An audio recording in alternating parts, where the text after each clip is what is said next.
Hoje eu vou estar mostrando a vocês como tá baixando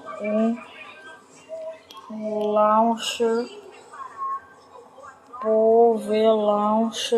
Pojave Launcher.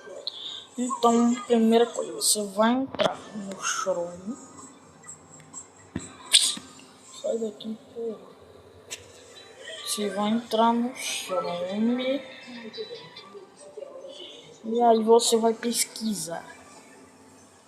Você vai entrar no Chrome. Aí você pesquisa Pojave Launcher Downloads. Aí você vem aqui no primeiro. Aí você vem aqui embaixo. Aí vem aqui abaixar Pojave Launcher. Fazer download.